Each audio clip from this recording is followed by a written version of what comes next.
की जय, श्री राधा विधायक भगवान की जय, श्री जगन्नाथ बलदेव सुभद्रा मैया की जय, निताई गौर प्रेमानंदे हरि हरि हरि हरि बोल, श्रील प्रभुपाद की जय।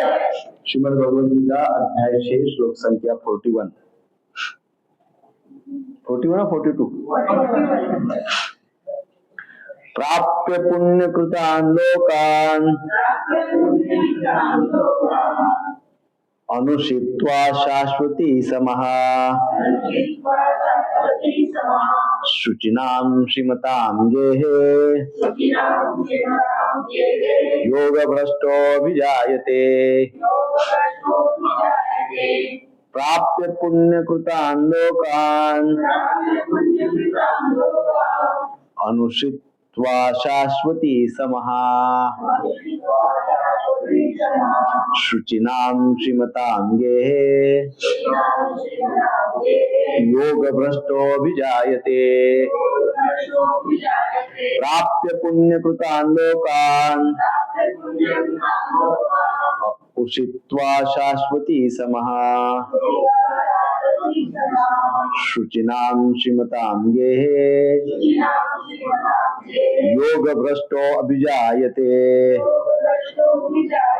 अनुवाद तात्पर्य श्रील प्रभुपाद जी के द्वारा। श्रील प्रभुपाद की असफल योगी पवित्र आत्माओं के लोगों में अनेकानेक वर्षों तक भोग करने के बाद या तो सदाचारी पुरुषों के परिवार में या कि धनवानों के कुल में जन्म लेता है। तात्पर्य श्रील प्रभुपाद जी के द्वारा। श्रील प्रभुपाद की जय। असफल योगियों की दो श्रेणियां हैं। एक वे जो बहुत थोड़ी उन्नति के बाद ही भ्रष्ट होते हैं, दूसरे वे जो दीर्घ काल तक योगाभ्यास के बाद भ्रष्ट होते हैं। जो योगी अल्पकालिक अभ्यास के बाद भ्रष्ट होता है वह स्वर्गलोक को जाता है, जहाँ केवल पुण्यात्माओं को प्रविष्ट होने दिया जाता है। वहां पर दीर्घकाल तक रहने के बाद उसे पुनः इस लोगों में भेजा जाता है, जिससे वह किसी सदाचारी ब्राह्मण वैष्णव के कुल में या धनवान वाणिक के कुल में जन्म ले सके। योगाभ्यास का वास्तविक उद्देश्य कृष्ण भावनामृत की सर्वोच्च सिद्धि प्राप्त करना है, जैसा कि इस अध्याय के अंतिम श्लोक में बताया गया है। किंतु जो इतने अध्यवसायी नहीं होते, अर्थात जो युष्ट नहीं होते और जो भौतिक प्रलोभनों के कारण असफल हो जाते हैं, उन्हें अपनी भौतिक इच्छाओं की पूर्ति करने की अनुमति दी जाती है। तत्पश्चात उन्हें सदाचारी या धनवान परिवारों में संपन्न जीवन बिताने का अवसर प्रदान किया जाता है। ऐसे परिवारों में जन्म लेने वाले इन सुविधाओं का लाभ उठाते हुए अपने आप को पूर्ण कृष्ण भावनामृत तक ऊपर ले जाते हैं। श्लोक संख्या 42। अथवा योगिन आमेव अथवा योगिनाम एव कुले भवति धीमता एतद्धि दुर्लभतरम् लोके जन्म यदीदृशा। अनुवाद और तात्पर्य श्रील प्रभुपाद जी के द्वारा। श्रील प्रभुपाद की जय। अथवा यदि दीर्घता काल तक योग करने के बाद असफल रहे तो वह ऐसे योगियों के कुल में जन्म लेता है जो अति बुद्धिमान है। निश्चय ही इस संसार में ऐसा जन्म दुर्लभ है। यहाँ पर योगियों के बुद्धिमान कुल में जन्म लेने की प्रशंसा की गई है, क्योंकि ऐसे कुल में उत्पन्न बालक को प्रारंभ से ही आध्यात्मिक प्रोत्साहन प्राप्त होता है। विशेषतः आचार्यों या गोस्वामियों के कुल में ऐसी परिस्थिति है। ऐसे कुल अत्यंत विद्वान होते हैं और परंपरा तथा प्रशिक्षण के कारण श्रद्धावान होते हैं। इस प्रकार वे गुरु बनते हैं। भारत में ऐसे अनेक आचार्य कुल है, किंतु अब वे अपर्याप्त विद्या तथा प्रशिक्षण के कारण पतनशील हो चुके हैं। भगवत कृपा से अभी भी कुछ ऐसे परिवार है जिनमें पीढ़ी दर पीढ़ी योगियों को प्रश्रय मिलता है। ऐसे परिवारों में जन्म लेना सचमुच ही अत्यंत सौभाग्य की बात है। सौभाग्यवश हमारे गुरु ओम विष्णुपाद श्री श्रीमद भक्ति सिद्धांत सरस्वती गोस्वामी महाराज को तथा स्वयं हमें भी ऐसे परिवारों में जन्म लेने का अवसर प्राप्त हुआ है। हम दोनों को बचपन से ही भगवत भक्ति करने का प्रशिक्षण दिया गया। बाद में दिव्य व्यवस्था के अनुसार हमारी उनसे भेंट हुई।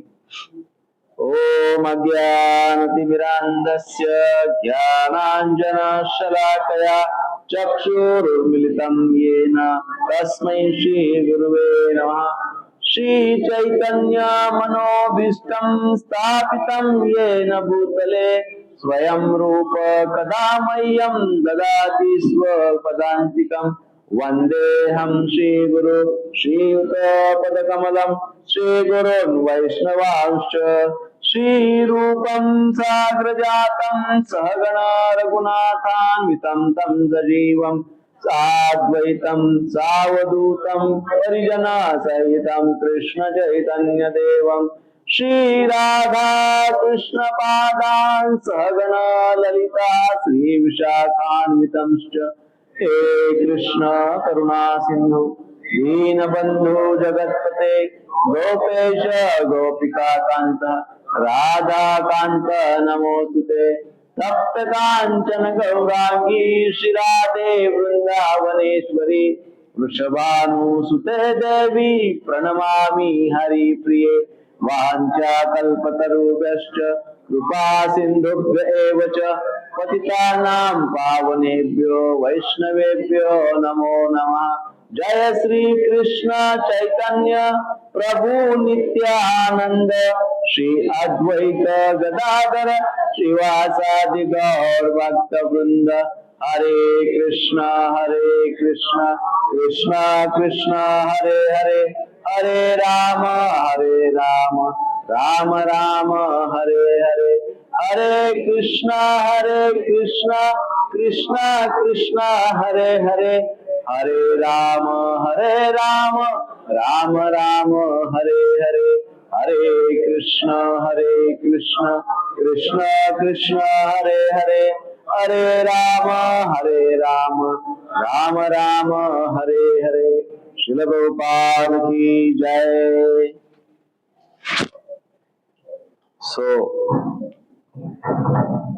आज हम 41 और 42 ये दो श्लोक पूर्ण करेंगे ही। किसी भी अवस्था में 2 श्लोक आज पूर्ण करेंगे, चाहे 10 बज जाए।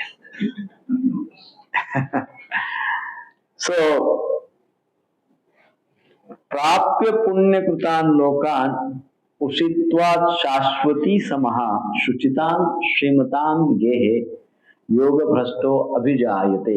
अर्थात असफल योगी पवित्र आत्माओं के लोगों में अनेकानेक वर्षों तक भोग करने के बाद या तो सदाचारी पुरुषों के परिवार में या कि धनवानों के कुल में जन्म लेता है।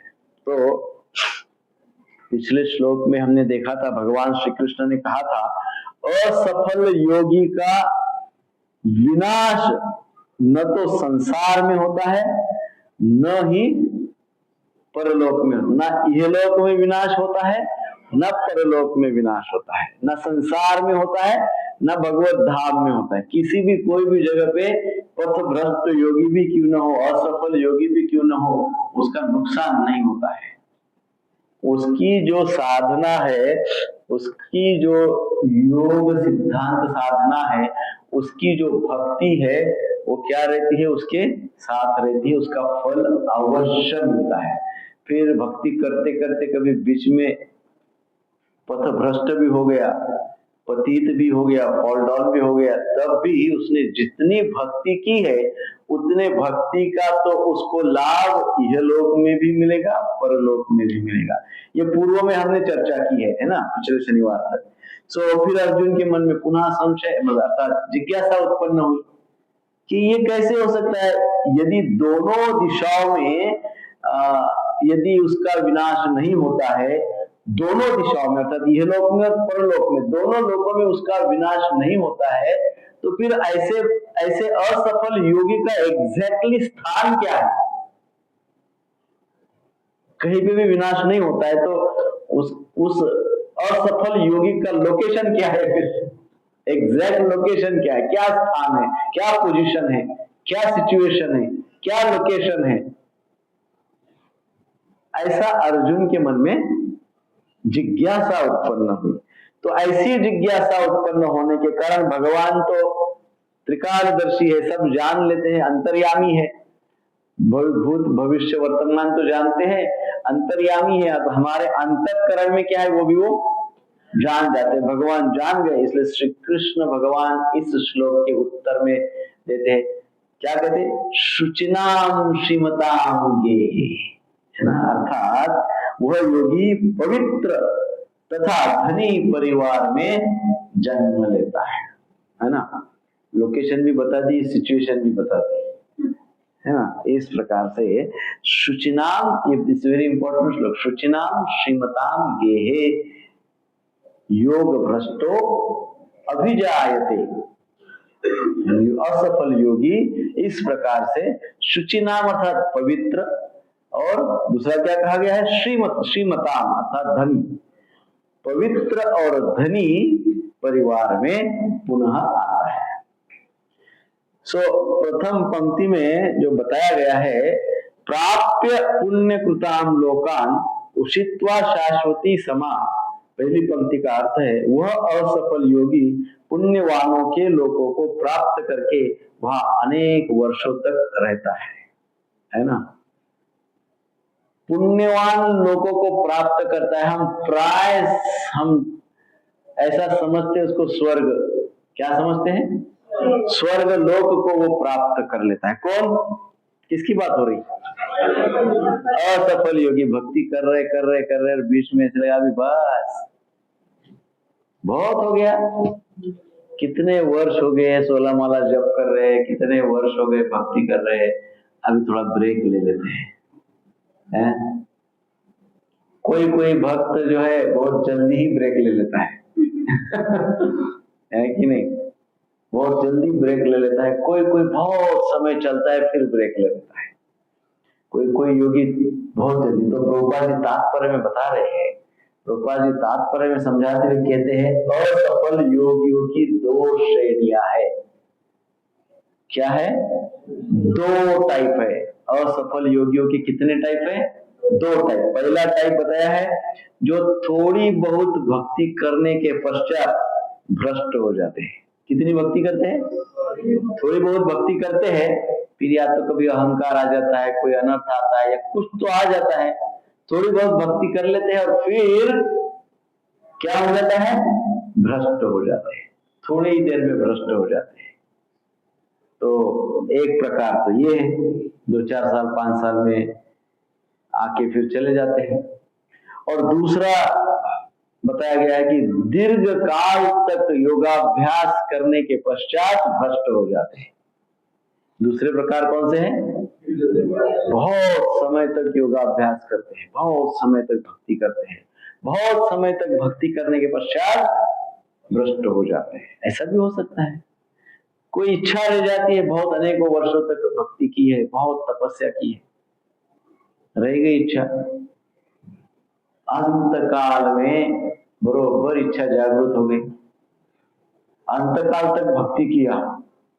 कब तक भक्ति किया, अंतकाल तक भक्ति किया, और अंतकाल में अंतिम समय में इच्छा जागृत हो गई। बताओ, ऐसा हो सकता है? बिल्कुल हो सकता है। अंतकाल तक योग किया, अंतकाल में कोई इच्छा जागृत हो गई।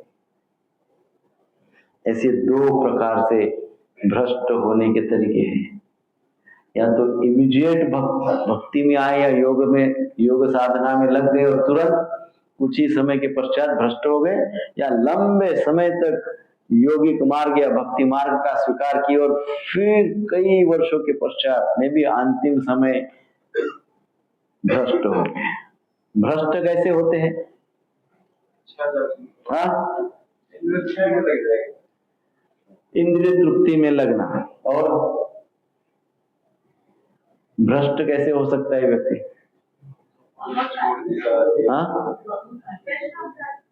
अपराध से। और हाँ, कथा में नहीं आ रहा है। नहीं, अब अंतिम समय में क्या कथा में आएगा? परिवार में तो यहाँ कहा गया कि जो लंबे समय तक, अंतिम समय तक तो भक्ति किया और लास्ट फेज ऑफ लाइफ में क्या बोल रहे?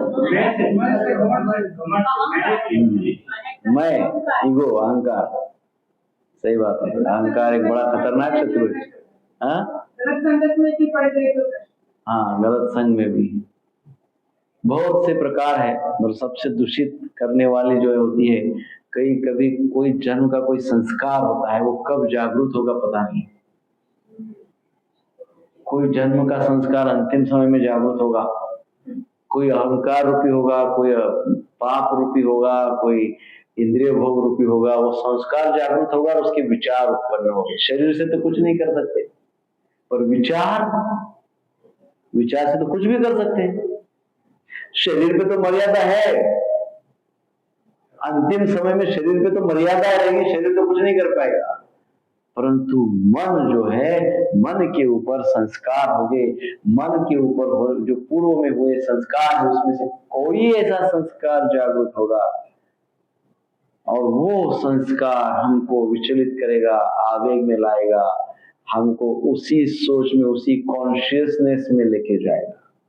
ये हो सकता है। इसलिए हमको हमारे शास्त्र सिखाते हैं कि जितने जल्दी कौमार्य अवस्था में, कुमार अवस्था से ही अपने ऊपर संस्कार करते जाओ। कौन से संस्कार?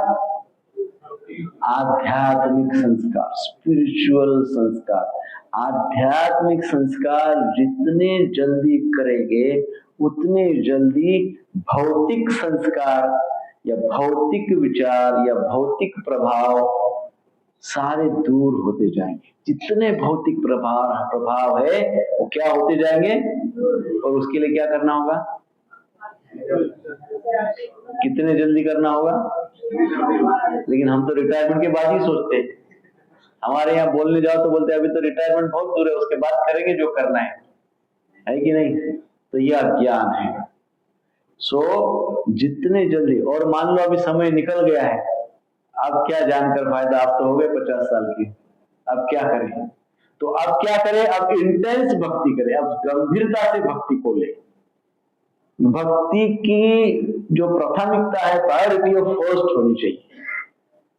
भक्ति को फर्स्ट प्रायोरिटी दे और अपने चरितार्थ को सेकंड प्रायोरिटी दे। इंटेंस भक्ति करे, इंटेंस जपा करे, इंटेंस श्रवणम कीर्तनम विष्णु स्मरणम पाद सेवनम अर्चनम वंदनम दास्यम साख्यम आत्मनिवेदनम बहुत ही इंटेंसली करे, गंभीरता से करे। प्रभुपाद जी ही तो बोलते हैं, प्रभुपाद जी कहते हैं ना कि हरिनाम का उच्चारण तो बहुत आसान है, परंतु हमको सीरियसली लेना पड़ेगा, गंभीरता से लेना पड़ेगा। Be serious. जो भी हम भक्ति में करते हैं, भक्ति में मार्ग पे करते हैं, बी सीरियस, बी इंटेंस, तीव्र होना चाहिए उसमें, है ना? तब जब हम तीव्र हो गए तो हमारे मन पटल पे जो हमारा फ्रेम ऑफ माइंड है उसके ऊपर ऐसा स्टैंपिंग हो जाएगा। आध्यात्मिक कार्यकलाप का, हमारी साधना का, हमारी जप तप का क्या होगा? वो जो हमारा कॉन्शियसनेस है, जो हमारा मन पटल है, हमारा मेंटल प्लेन है, उसके ऊपर सब फाट फाट डेली एक एक ठप्पा बैठेगा। यदि हम इंटेंस चैंटिंग करेंगे, इंटेंस साधना करेंगे, इंटेंस जप तप करेंगे, तो रोज एक जोर का ठप्पा बैठेगा कॉन्शियसनेस पे। स्टैंपिंग होता है ना, वो जाता नहीं है, वो निकलता नहीं है। So daily stamping, chanting means what? Daily stamping on your consciousness. Keep on stamping, stamping. So फिर अंतकाल में कोई संस्कार जागृत होने का भी कोशिश करेगा ना, तो वो दब जाएगा, क्योंकि ये स्टैंपिंग हो चुका है, उसका जो गहरा प्रभाव है वो हो चुका है ना? सो इसलिए क्या करना चाहिए? बहुत गंभीरता से भक्ति करनी चाहिए। सो अंतिम समय में हमें किसी प्रकार का प्रलोभन फंसाए नहीं, किसी प्रकार का प्रलोभन, किसी प्रकार का संस्कार, किसी प्रकार का अनर्थ, किसी प्रकार का पाप।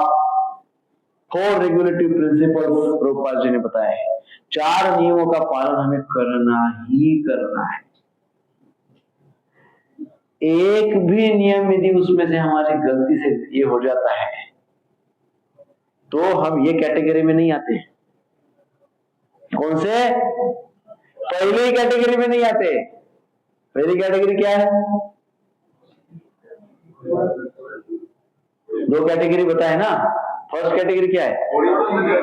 थोड़े ही समय में पतित हो जाता है। दूसरा तो जो 4 नियमों का पालन नहीं करता वो तो भक्ति के मार्ग पे ही नहीं, वो तो पहले से ही पतित है। तो 4 रेगुलेटिव प्रिंसिपल इज मस्ट, पहली कंडीशन है। क्या है? 4 रेगुलेटिव प्रिंसिपल इज मस्ट। सो इसलिए प्रभुपाद जी ने शुचिनाम अर्थात 4 नियमों का पालन करने वाले और उसके पश्चात भगवान के नाम का नित्य नियम से गंभीरता से जप करने वाले, ऐसा प्रभुपाद जी बताते हैं। शुचिनाम श्रीमताम गेहे योग भ्रष्टो विजायते, अर्थात स्वर्गादि लोकों के भोगने पर भोगों से अरुचि हो जाती है, तब वह योग भ्रष्ट योगी लौटकर मृत्यु लोक में आता है। क्या हो जाता है? जब वो वहां पे जाता है, थोड़े अच्छे कर्म करता है, थोड़ी अच्छी भक्ति करता है थोड़े समय की, और थोड़े समय की अच्छी भक्ति होने के बाद पुण्यवान लोगों के स्थान पर उनको भेजा जाता है, स्वर्ग लोक में भेजा जाता है। वहां पे होता क्या है? स्वर्ग लोक में जब वो जाता है तो वहां पे स्वर्ग लोक में वो सब भोगने के पश्चात उसको वापस तो आना पड़ता है। पृथ्वी पर तो आना ही पड़ता है, क्षीण हो जाएगा।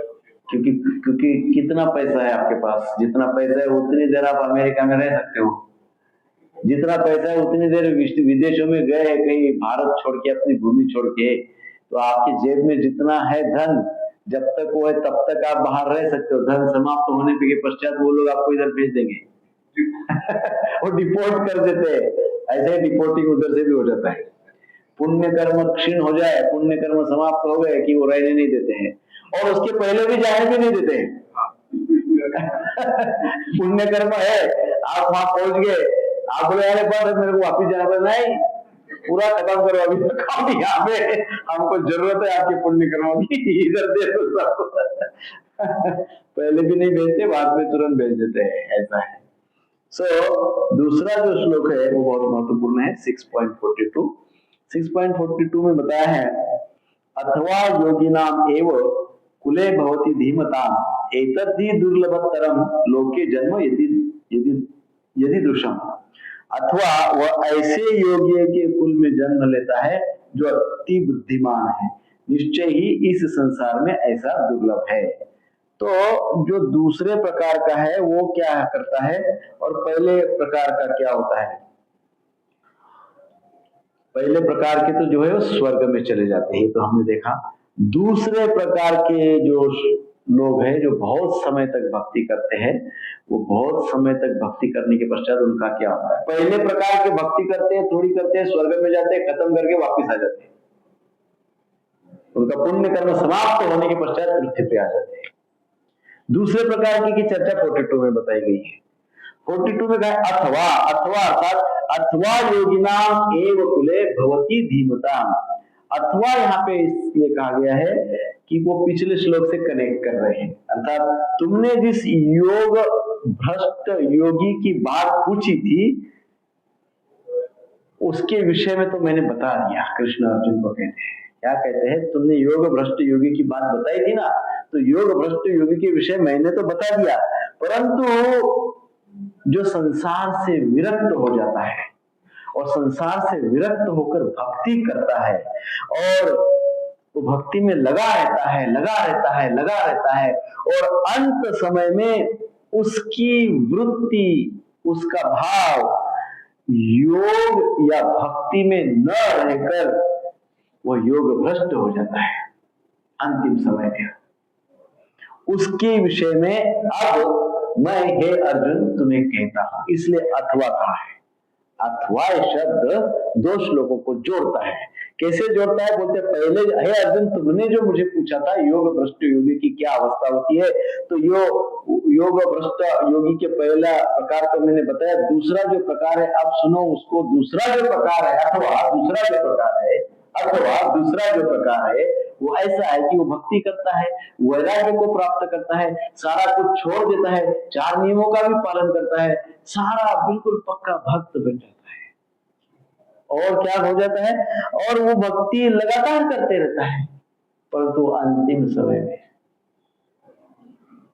कुछ हो जाता है ऐसे, अंतिम समय में कुछ समस्या उत्पन्न हो जाती है, उसकी वृत्ति या उसका भाव किसी न किसी प्रकार से भोगवादी हो जाता है कहो, या कहीं ना कहीं थोड़ा सा उसके वृत्ति में बदल हो जाता है और फिर वो योग भ्रष्ट हो जाता है। और उसका क्या होता है वो अब मैं तुमको कहता हूं। ये श्लोक में ऐसा बोल रहे भगवान। और फिर कहते एतद्धि दुर्लभतरम लोके जन्म, एतद्धि दुर्लभतरम लोके जन्म यदि दृश्यम। तो फिर कहते हैं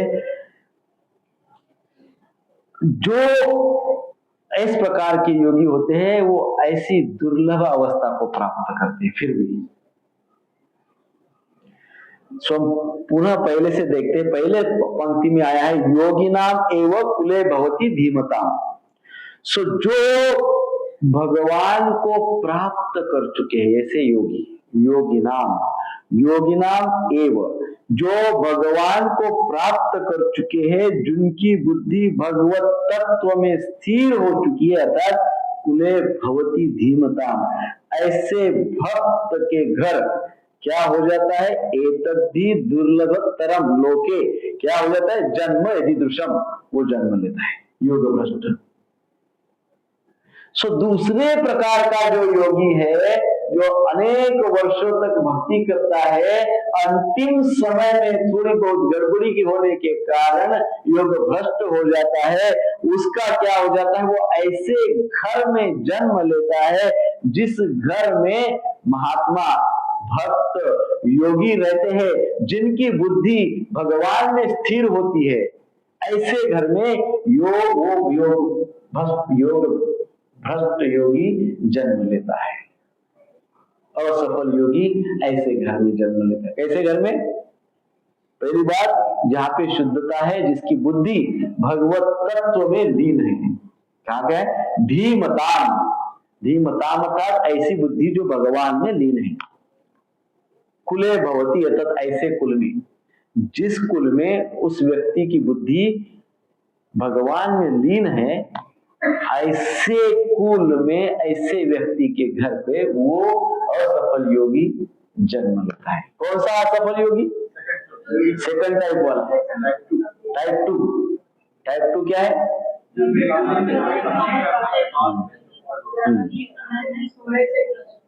यस, हमने पूर्व में भी कहा था कि हमको, ये तो दूसरा संदर्भ है, हमने दूसरे संदर्भ में कहा था कि हमको क्यों जीवन भर भगवान का नाम बहुत सिंसियर और गंभीरता से क्यों उच्चारण करना है, क्यों उच्चारण करना है गंभीरता से? क्योंकि अंतिम समय में हमारी जीभ भी काम करेगी कि पता नहीं। अरे जीभ तो छोड़ो, डिमेंशिया वगैरह ऐसा कुछ हो गया तो कुछ याद ही नहीं रहेगा, कुछ पहचानते भी हम लोगों को भी नहीं पहचान पाते हैं, ऐसा हो जाता है। हमने देखा है कई लोग। उस वक्त क्या काम आता है? संस्कार। तो जो स्टैंपिंग करने वाली बात है ना, वो स्टैंपिंग काम आती है उस वक्त। इसलिए जब हम हट्टे कट्टे अच्छे खासे हैं, बहुत इंटेंस तीव्रता से जप करना चाहिए। भगवान के नाम का उच्चारण बड़ी गंभीरता से, बड़ी तीव्रता से रोज करना चाहिए, रोज करना चाहिए, नॉट एक दिन दो दिन, रोज करना चाहिए। अपने कार्य भले ही बाद में करो, पर पहला उठते से पहला कार्य क्या है? जपा करो, भगवान के नाम का जप करो। सो इस श्लोक में शब्द आया दूसरा कुले। कुले अर्थात क्या? उसका, वो असफल योगी का जन्म कौन से घर में जन्म होता है? उसका जन्म शुद्ध भक्त के कुल में जन्म होता है। कहाँ पे जन्म होता है? शुद्ध भक्त के कुल में जन्म होता है। चलो प्रभुपाद जी तात्पर्य में क्या लिखते हैं? प्रभुपाद जी तात्पर्य में लिखते हैं, यहां पर योगियों की बुद्धिमान कुल में जन्म लेने की प्रशंसा की गई है। हाँ, किसकी प्रशंसा की गई है? जो बुद्धिमान कुल में जो जन्म हुआ है वो बहुत प्रशंसनीय है, क्योंकि ऐसी अवस्था में जन्म लिया है उसने, बहुत प्रशंसनीय है। क्योंकि ऐसे कुल में जन्मे संतान को प्रारंभ से ही आध्यात्मिक प्रोत्साहन प्राप्त होता है। अब कहां से शुरुआत होती है उस व्यक्ति के जीवन की? आध्यात्मिकता से। यदि माता पिता दोनों एकदम गंभीरता से सुबह भगवान का जप करते हैं, अपने पूरा नियमों का पालन करते हैं, बड़े सुंदर भक्ति करते हैं, माता पिता दोनों, कोई कलह नहीं है, प्रेम ही प्रेम, भगवत प्रेम है, ऐसे घर में जब कोई संतान जन्म लेती है तो जैसे जन्म लेती है, जैसे बोलना शुरू करता है, वो बोलता ही महामंत्र से है। तो बालक भगवान के नाम से ही शुरुआत करता है बोलने की। उसको एकदम जैसे समझ में आने लगता है, वो समझ जैसे ही आती है उस वहीं से वो कृष्ण को जान लेता है ना, राधा कृष्ण को जान लेता है, परंपरा को जान लेता है, प्रभुपाद जी को जान लेता है, सबको पहचान लेता है, उनकी स्मृति बन जाती है। उस अवस्था में, जिस अवस्था में बुद्धि ग्रो होती है ना, अच्छे सुपर स्पीड से बुद्धि ग्रो होती है, उसी अवस्था में वो सबको जान लेता है, सारे अध्यात्म को। और बाकी तो 50 साल भी हो गए तो भी जान नहीं पाते हैं, कई कई तो एंड में ही जान पाते हैं। तो ये सौभाग्य की तो बात है, प्रशंसनीय है। तो प्रभुपाद जी कह रहे कि उनकी प्रशंसा की गई है, क्योंकि ऐसे कुल में जन्म लेने से वो संतान प्रारंभ से ही आध्यात्म जानता है, भक्ति जानता है, और उसको आध्यात्मिक प्रोत्साहन प्राप्त होता है। विशेषतः आचार्यों या गोस्वामियों के कुल में ऐसी परिस्थिति है ना, जो आचार्य है, कई हम देखते हैं वर्तमान आचार्य है या कई उनके माता पिता बड़े पक्के भक्त हैं, और इसलिए उनके जो संतान है इतने उच्च कोटि के प्रचारक है, उच्च कोटि के भक्त है, शुद्ध भक्त है, प्रचंड ज्ञान उनके पास है, सारे शास्त्र का ज्ञान उनके पास है, क्योंकि पूर्व जन्म की उनकी जो भक्ति रह गई, जो कुछ हुए वो अभी प्राप्त हो गया उनको, जो लास्ट समय कुछ असफलता हुई होगी, अब वो इतना एकदम अर्ली स्टेज से पूरा ज्ञान, भक्ति, श्रद्धा सब प्राप्त हो गए। ऐसे कुल अत्यंत विद्वान होते हैं और परंपरा तथा प्रशिक्षण के कारण श्रद्धावान भी होते हैं। विद्वान और श्रद्धावान ये दोनों होते हैं ऐसे कुल। केवल विद्वत्ता ही नहीं है, ऐसे हम समाज में बहुत लोग देखते हैं उनके पास विद्वत्ता बहुत होती है, परंतु ये जो विशेष लोग होते हैं इनकी विद्वत्ता तो होती ही है, परंतु श्रद्धावान भी होते हैं। क्या होते हैं? श्रद्धावान भी होते हैं। उनकी बहुत बड़ी श्रद्धा होती है भगवान नाम में, भगवान के नाम रूप गुण लीलाओं में उनकी बहुत श्रद्धा होती है, और साथ ही साथ ज्ञान भी होता है। केवल ज्ञान होना ये कोई बहुत बड़ी बात नहीं है। आप 4-6 महीना, साल 2 साल बहुत अच्छा गहन पढ़ाई करो दिन रात, आपको ज्ञान तो आ जाएगा, ज्ञान तो प्राप्त हो जाएगा, वो कोई बहुत बड़ी विशेष सफलता नहीं है। ज्ञान के साथ भक्ति, श्रद्धा होना, भक्ति होना, प्रेम होना, सेवा भाव होना, ये इंपॉर्टेंट है, ये बहुत महत्वपूर्ण है। इसलिए कहा गया है कि ऐसे कुल अत्यंत विद्वान तो होती ही है और साथ ही में वो श्रद्धावान भी होते हैं। इस प्रकार वे गुरु बनते हैं, प्रभुपाद जी बता रहे हैं। भगवत कृपा से अभी भी कुछ परिवार है जिनके पीढ़ी दर पीढ़ी योगियों को प्रश्रय मिलता है। ऐसे बहुत सारे परिवार है जो जहां से अनेक योगी बनते हैं, और प्रभुपाद जी उदाहरण देते हुए विशेषकर तात्पर्य में कहते हैं, अपने गुरु महाराज के विषय में बताते हैं, भक्ति सिद्धांत सरस्वती ठाकुर महाराज का उदाहरण देते हैं और फिर अपना स्वयं का उदाहरण देते हैं। प्रभुपाद जी अपने परिवार के विषय में, अपने माता पिता के विषय में बताते हैं कि हम भी ऐसे ही कुल में जन्म लिए हैं, परंतु बताने का तरीका देखिए कैसे है। सेल्फ ग्लोरिफिकेशन नहीं है यहाँ पे। कोई सोचेगा अरे प्रभुपाद जी अपने विषय में नहीं, प्रभुपाद जी पहले अपने गुरुदेव की प्रशंसा कर रहे हैं और फिर कह रहे हैं कि हमारे भी माता पिता ऐसे ही श्रद्धावान और विद्वान थे, जिन्होंने बाल्यावस्था से ही हमको भक्ति दी, हमको एकदम बाल अवस्था से क्या किया, भक्ति में एंगेज किया। हमारे घर पे, जैसे प्रभुपाद जी के घर पे जब बहुत छोटे थे तभी से ही वैष्णव संतों का आना जाना होता था, बहुत सारे वैष्णव भक्त आते थे, उनके लिए प्रसाद होता था, उनको अनेकों वैष्णव के आशीर्वाद प्राप्त होते थे प्रभुपाद जी को। प्रभुपाद जी कहते हैं कि हमें भी ये सब कुछ प्राप्त हुआ है। ये बहुत ही महत्वपूर्ण बात है। आज जो भी पेरेंट्स है, माता पिता है, जिनकी संतान है, उनका सर्वप्रथम कार्य क्या होना चाहिए?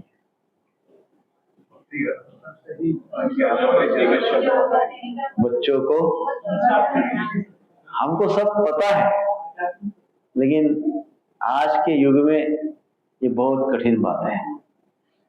हाँ, आजकल के बच्चे, हमारे जब हमारी पीढ़ी थी, हमारे जनरेशन के वक्त क्या था कि माता पिता ने कुछ बोला तो हमको सुनना ही है, हम सुनते ही थे। अब आजकल की जनरेशन, छोटे छोटे बच्चे भी क्यों ना हो, वो सीधे बोलते इट्स माय लाइफ। क्या बोलते हैं? It's my life, don't interfere. ये मेरा लाइफ है, आप मुझे ज्ञान मत बांटो, ऐसे बोलते हैं बहुत माता पिता। आप बताते हैं हमको, ऐसी सिचुएशन है। आप कितने भी उनको अच्छे से, प्रेम से, प्यार से लालन पालन करो, लालन और पालन ही करो, ताड़न मत करो। कितना भी ताड़न, कितना भी लालन पालन करो आप, फिर भी वो, आप सोचेंगे मैं इतना लालन पालन प्रेम से करता हूँ, एक चाटा जीवन में कभी नहीं लगाया उसको, फिर भी वो इट्स माय लाइफ। ये बड़ी भयंकर समस्या आज हम सारे पेरेंट्स फेस कर रहे हैं, पूरे समाज में ये सब हो रहा है। और धीरे धीरे ये जनरेशन इस अवस्था में पहुंच जाएंगी जहां पे फैमिली ट्रेडिशन खत्म हो जाएगी। हमारी जो नेक्स्ट जनरेशन है, आप समझ लीजिए, ये नेक्स्ट जनरेशन फैमिली ट्रेडिशन को समाप्त करने वाली है। आप इस बात को पक्का समझ लीजिए। कौन से बच्चे जानते हैं, या जानते होंगे तो भी मानते हैं कि उसको चाचा है, चाची है, मामा है, मामी है, मौसी है, बुआ है। 15-16 साल की उम्र में बच्चों को पता भी नहीं रहता है उनको कोई मामा है कि मामी है कि चाचा है कि चाची है कि मौसी है कि बुआ है। They don't know, they don't want to know. उनको जानना भी नहीं है, जानना ही नहीं है उनको, समझना ही नहीं है। इट्स माय लाइफ, मुझे इनसे क्या लेना देना, मुझे इनसे क्या करना है। और स्पेशली शहरों में तो ऐसी अवस्था है। सो जब अपने ही लोगों के साथ ही उनका संबंध ठीक नहीं है, अपने माता पिता के साथ केवल स्वार्थ के उतना ही संबंध है, लालन पोषण लालन पालन के इतना ही संबंध है, और उसके बाद जब इट्स माय लाइफ ही हो जाती है तो फिर बाकी संबंध जीरो हो जाते हैं। और फिर एक समय ऐसा आएगा कि हम, ये बच्चा जब बड़ा होगा, 20-25-30 साल का हो जाएगा, संसार में अकेला रहेगा। कौन रहेगा? ये अकेला। और जब ये अकेला रहेगा तब ये कहाँ शास्त्र और अध्यात्म का सोचेगा, स्वार्थी बन जाएगा, भयभीत हो जाएगा, फ्रस्ट्रेटेड हो जाएगा। भले ही सब कुछ उसके पास होगा परंतु फिर भी लोनलीनेस से बड़ा परेशान रहेगा। और ये सब कुछ वेस्टर्न कल्चर में हो चुका है। ये पूरा का पूरा ये सारा स्टोरी पाश्चिमात्य देशों में, डेवलप्ड कंट्रीज में सब हो चुका है, और अब ये सब कुछ हमारे देश में भी हो रहा है। सो ये बात आप समझ लीजिए कि बच्चे जब बोलते हैं कि मैं इट्स माय लाइफ, तो बड़ा खतरा है, ये बड़ा डेंजर है। उसका लालन पालन पोषण आध्यात्मिक तरीके से नहीं हो सकता, नहीं हो सकता। और आज तो सबसे बड़ी समस्या, मैं आपको क्या बताऊं, आप सब ज्ञानी है मेरे से भी ज्यादा इस मामले में, ये मोबाइल। आप कल्पना नहीं कर सकते, ये बच्चे, उसकी जो क्रिएटिव एनर्जी है, जो एज, बचपन का जो एज है, जो 7-8 साल से लेके तो 20 साल तक का जो उम्र है, 17-18 साल तक का ना, यहाँ पे बच्चा कितनी बड़ी बड़ी बातें रिसीव कर सकता है, कितना क्रिएटिव माइंड रख सकता है, कितनी दिव्य दिव्य से दिव्यतर बातों को समझ सकता है, दिव्यतर बातों को समझ सकता है। परंतु ये क्या समझता है? Mobile, game. और मुझे दुख तो सबसे बड़ा ज्यादा इसमें होता है कि जब माता पिता बड़े गर्व के साथ उसके पास मोबाइल देते बोलते बेटा तू खेल, और फिर गर्व के साथ बोलते हमारा बच्चा तो अमुक अमुक गेम तो एक्सपर्ट है। ये बहुत दुख की बात है, बहुत दुख की बात है, ये भयंकर बैड है, बहुत बैड है। आप समझिए, आप बच्चों को कुछ भी नहीं दे रहे, ऐसा समझिए आप जो यार इस श्लोक में क्या कहा है, वो ऐसे बुद्धिमान माता पिता के घर जन्म लेता है जो भक्त होते हैं। भक्त के घर में जन्म लेके वो क्या कर रहा है? कब कर रहा है? एकदम बाल्यावस्था में। बच्चा खा नहीं पा रहा है, ये लेके मोबाइल देखे, मोबाइल दिखा दिखा के खा। पहले लोरी गाते थे, भजन गाते थे, भगवान का नाम लेते थे, कुछ उसको स्टोरी सुनाते थे, कथा बताते थे और खिलाते थे। नहीं कुछ तो खेलते खेलते खिलाते थे। अब मतलब भोजन को भी हम करप्ट कर रहे हैं। क्या कर रहे हैं? भोजन को भी करप्ट करके खिला रहे हैं। इस श्लोक में बताया गया है यही बात कि विशेषकर शुचिनाम श्रीमताम गेह, शुचिनाम अर्थात शुचि तो शुद्धता, पवित्रता। शुद्धता पवित्रता पहले तो माइंड से होती है ना, मन से होती है। मन को पवित्र रखना पड़ता है। आजकल 5-7 साल के बच्चे का ही मन अपवित्र हो चुका है, क्योंकि उसने मोबाइल में पता नहीं क्या क्या देखा है। आपको तो लग रहा है वो गेम खेल रहा है, पर बीच में तो हजारों प्रकार की एडवर्टाइज आती है उसमें। 5-7 साल का बच्चा ही करप्टेड हो गया है। वेरी बैड, वेरी डेंजरस, बहुत डेंजरस है। तो ये इस बात पे सारे पेरेंट्स को मेरा रिक्वेस्ट है, स्पेशली डिवोटी पेरेंट्स को अपने बच्चों को कुछ तो घर में संस्कार देना चाहिए। और घर में संस्कार नहीं, मंदिर में यदि वो आते हैं तो मंदिर में खेलने कूदने के लिए ना आए, मंदिर में कुछ श्रवण करवाए उनको, कहीं पे भी कीर्तन में पार्टिसिपेट करवाए, कुछ कोई सेवा में पढ़ लगा दे, कुछ श्रवण में लगा दे। ये सब बातें मंदिर में भी आके वो सब नहीं होना चाहिए, है ना। मंदिर में आके मोबाइल देखते बैठेंगे, कोई कॉर्नर में बैठे अपने मोबाइल देख रहे, दिस इज वेरी बैड। इसलिए कुछ वर्ष पहले एक प्रभुपाद जी के शिष्य नहीं थे, बट प्रभुपाद जी के बहुत क्लोज थे, वो मंदिर में प्रवचन देने के लिए आए। मुझे याद है कई साल हो गए, हमको बड़ा आश्चर्य हुआ। उन्होंने सबसे कहा कि पहले सबके मोबाइल बाहर डिपॉजिट कर दो। एक वृंदावन में हमने एक आचार्य देखे हैं, ब्रजवासी है, वो जब ऐसा क्लास होता है ना, जैसे हमारा भगवत गीता का क्लास हो रहा है, जब वो ऐसे कथा करते हैं तो इधर एक ऐसा बड़ा डेस्क होता है और पहले क्या बोलते हैं पता है? सबका मोबाइल इसमें डिपॉजिट करो। क्या करो? सबका मोबाइल इसमें इधर पहले रख लो, और फिर कथा के बाद सबको अपना अपना मोबाइल मिलेगा।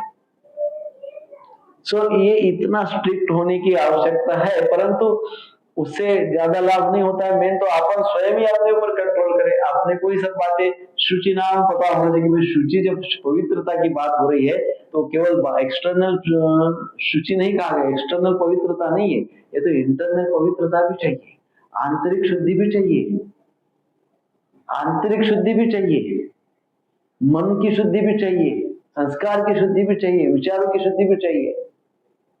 अब ये हम जानते हैं कि बच्चे सुनते नहीं सुनते तो हम कितने दिन नहीं सुनेंगे, है ना। कहीं तो स्टॉप करना चाहिए। श्रील प्रभुपाद जी तात्पर्य में यही बात बताते हैं कि कैसे भक्त के घर में शुद्धता होती है, पवित्रता होती है, और ऐसे घर में फिर वो योगी जन्म लेता है। एतद्धि दुर्लभतरम लोके जन्म यदि दुषम, अर्थात इस संसार में इस प्रकार का जन्म दुर्लभतर है। आप सोचो भगवान श्री कृष्ण क्या बोल रहे हैं, भगवान श्री कृष्ण बोल रहे हैं एतद्धि दुर्लभतरम लोके जन्म यदि दृश्यम। भगवान श्री कृष्ण बोल रहे हैं कि इस प्रकार से शुद्ध भक्त के घर में जन्म लेना केवल दुर्लभ नहीं, दुर्लभतरम, अत्यंत दुर्लभ है। तो भक्त के घर में जन्म लेने की जो बात कही गई वो इतनी इतनी इतनी विशेष है कि उसकी जैसी दूसरी कोई बात ही नहीं है। और मान लो हम भक्त हैं, हम भक्ति कर रहे हैं, हमारे घर में बच्चे जन्म हुए हैं और हम वो बच्चों को यदि वो जो स्पेशलिटी है उससे वंचित रखते हैं तो भगवान की ये बात को हम क्या कर रहे हैं? रॉन्ग प्रूव कर रहे हैं। हम कह रहे हैं कि नहीं नहीं ऐसा कुछ नहीं है, तो नॉर्मली बच्चे हैं, सब संसारिक जैसे ही बच्चे हैं। कहीं ना कहीं हमको भगवान श्री कृष्ण के बात को अपने ऊपर अप्लाई करना हो। भगवान कहते हैं यहाँ पे दुर्लभतरम, अर्थात इस संसार में इस प्रकार का जन्म दुर्लभतर है। तो नारद भक्ति सूत्र में एक श्लोक आता है, महत् संगस्तु दुर्लभो अगम्यो मोघश्च। महत् संगस्तु दुर्लभ अगम्य मोघश्च अमोघश्च, अर्थात ये इस प्रकार से महापुरुषों का, भक्तों का, साधुओं का संग, उनके घर में जन्म क्या है? दुर्लभ है, पहली बात। दूसरी बात कही गई अगम्यो, अगम्य है। और तीसरी बात कही है अमोघश्च, साधुओं का संग, भक्तों का संग, भक्तों के घर में जन्म होना अर्थात भक्तों का संग प्राप्त होना या भक्तों का संग करना या महापुरुषों का, साधुओं का, वैष्णव का संग करना, ये अतिशय दुर्लभ है। अब दुर्लभ है अर्थात क्या? आसानी से उपलब्ध नहीं है। दूसरी बात कहिए अगम्यो, अगम्य अर्थात जिसको कोई पार नहीं कर सकता, जहां कोई गमन नहीं कर सकता, जहां कोई जा नहीं सकता, गहन है। अगम्य अर्थात क्या है? गहन है। क्या है? गहन है। अगम्य क्या गहन है? संग, साधु संग, वैष्णव संग, वैष्णव कुल की प्राप्ति दुर्लभ है, अगम्य है। अगम्य अर्थात गहन है, पार नहीं कर सकते। और फिर क्या कहा है? अमोघश्च। अमोघश्च अर्थात क्योंकि ये जो वैष्णव होते हैं ये कैसे है? अमोघ है। अमोघ है तो अचल है, स्थिर है, आसानी से प्राप्त होने वाले नहीं है। सो स्थिरता, गंभीरता, अचलता, गहनता, ये सब बातें इतनी आसानी से नहीं मिलती है, परंतु ये बातें वो साधुओं में, भक्तों में, वैष्णव कुल में प्राप्त होती है। कहाँ प्राप्त होती है? वैष्णव कुल में प्राप्त होती है। इसीलिए ऐसे संग को, ऐसे जन्म को दुर्लभतर कहा गया है। दुर्लभतरम क्या कहा गया है? दुर्लभतरम, क्योंकि ऐसे जन्म में, ऐसे संग में स्थिरता प्राप्त होती है, अचलता प्राप्त होती है और गहन ज्ञान प्राप्त होता है। जो दुर्लभ सारे संसार को वो उस कुल में प्राप्त हो जाता है। क्योंकि ये दुर्लभ है इसलिए ऐसी सब बातें कृष्ण ने अर्जुन को बताई है। अब ये दुर्लभ क्यों कहा गया है? दुर्लभतरम क्यों कहा गया? भी ऐसे जन्म को, ऐसे संग को दुर्लभतरम का क्यों कहा गया है? इसलिए कहा गया है, एक तो सबसे पहली बात है ऐसे भक्तों का मिलना कठिन है। ऐसे साधु संत, महापुरुष, भक्त, वैष्णव ऐसे मिलना, मिलते हैं आसानी से? नहीं मिलते। एक तो कठिन है, और दूसरी बात ये, मान लो यदा कदाचित मिल भी गए तो उनको पहचानना कठिन है ना? कहीं मिल भी गए महापुरुष, साधु संत, भक्त, वैष्णव, तो उनको पहचानना कठिन है। प्रयास यदि हम करें, यदा कदाचित किसी भी तरह से यदि हमको उनका संग मिल जाता है, कैसे भी, चाहे हमको पता हो जाए, न पता हो, कठिन हो, कैसा भी करके हमको उनका यदि एसोसिएशन मिल जाता है, संग मिल जाता है, तो वो संग निष्फल नहीं जाता, वो संग व्यर्थ नहीं जाता, वो एसोसिएशन ऑफ वैष्णवाद वेस्ट नहीं होता। वो उनके द्वारा जो इंस्पिरेशन मिलती है, उनके द्वारा जो दो शब्द जो श्रवण होता है, वो व्यर्थ नहीं जाता, निष्फल नहीं जाता। ऐसे जो असफल योगी है, ऐसे लोगों के घर में ही जब जन्म लेते हैं, तो आप सोचिए। और प्रभुपाद वैसे लोगों को कृष्ण भावना भावित लोग कहते हैं। प्रभुपाद कहते हैं वो कौन है?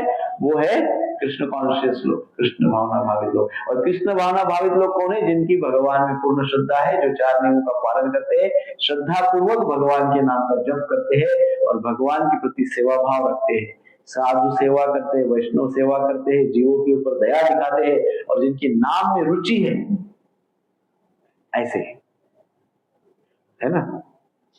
इस प्रकार से हमको ये 2 श्लोकों में एक बात तो समझ में आती है कि भक्ति जो भी हम करते हैं वो व्यर्थ नहीं जाती। और यदि हम भक्ति करते जाएंगे परंतु कभी कभी हमको भय लगता है, भयभीत होने की कोई आवश्यकता नहीं है। ये जो श्लोक है इसमें कृष्ण ने स्वयं ने गारंटी दी है, वेस्ट नहीं जाने दूंगा कोई भी बात, आप जो भी भक्ति करोगे वेस्ट नहीं। अब 2 प्रकार के जो भक्त योगी बताए गए, पहले प्रकार की स्वर्ग भक्ति करके स्वर्ग में जाते हैं और स्वर्ग में जाके क्या होता है? पुण्य भोग भोगते हैं और पुण्य भोग भोगने के पश्चात पुनः पृथ्वी पे आ जाते हैं। अब पृथ्वी पे जो भी कर्म है उसके अनुसार वो फिर आ जाते हैं। और लॉन्ग टर्म बहुत समय तक भक्ति करने वाले वो क्या करते हैं? प्रभुपाद जी एक जगह बताते हैं, जयानंद प्रभु के उदाहरण में, जयानंद प्रभु को प्रभुपाद जी लेटर लिखते हैं, उसमें प्रभुपाद जी कहते हैं कि जयानंद प्रभु आपने, क्योंकि अंत तक आपने मेरी बहुत सहायता की, आपने रथ यात्रा के लिए रथ सजाए हैं, आपने कई बार भगवान की प्रसन्नता के लिए बहुत सारे आयोजन किए, फेस्टिवल के आयोजन किए, आप फर्स्ट टाइम मुझे मिले और फर्स्ट टाइम आपने मुझे सहकार्य किया इस भक्तिमय मार्ग पे, आप निश्चित ही डायरेक्ट गोलोक धाम गए होंगे। और यदि कुछ आपके मन में कोई भाव रह गया होगा तो मैं निश्चित तौर पे ये जानता हूं कि आप अदरवाइज अन्यथा गोलोक धाम गए होंगे, अन्यथा आप किसी शुद्ध वैष्णव के घर जन्म लिए होंगे। This is what Prabhupada said to Jayananda. ये विशेष बात है, जो व्यक्ति लॉन्ग टर्म डिवोशन, बहुत समय तक जन भक्ति करता है और अंत में कुछ विशेष विचार उसके रह जाते हैं, तो ये प्रभुपाद जी कह रहे हैं कि वो भक्त को स्वर्ग में जाने की आवश्यकता नहीं है। वो स्वर्ग की जो एक बीच की स्टेप है ना, वो स्टेप उसके लिए है ही नहीं। वो वहां से डायरेक्ट शुद्ध भक्ति के जहां वहां पे जन्म लेता है, जहां प्रचुर मात्रा में धन है, जहां शुद्ध भक्ति।